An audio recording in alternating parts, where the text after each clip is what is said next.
So I have mixed thoughts about the whole TikTok ban and then, of course, the TikTok coming back.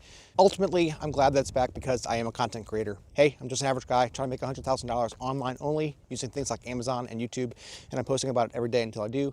Yesterday on Amazon and my 3 monetized YouTube channels, I only made about 30 bucks. That brings my total over 167 days, I think, to this much, and it's an average per day of this much.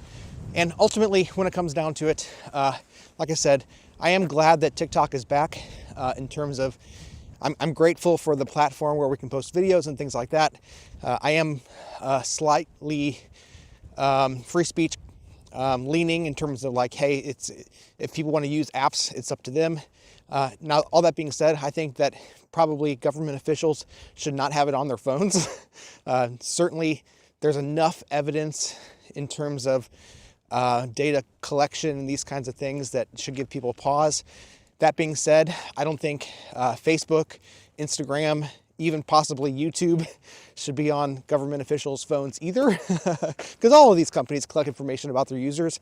So if the American government is concerned about data collection and knowing too much about citizens, and especially like sensitive data, there should be policies in place that keep all of these things off of government official phones and people who are in high places and all that. That being said, normal citizens, it should be up to them. Everybody has the right to decide what information they're willing to, put out there. And free citizens should have the right to decide what's on their phones. All that being said, as far as content creation goes, I'm grateful for YouTube and TikTok being able to allow us simply to post videos as we please and then also make money doing it. So if I can do it, you can do it too. I'm just an average guy.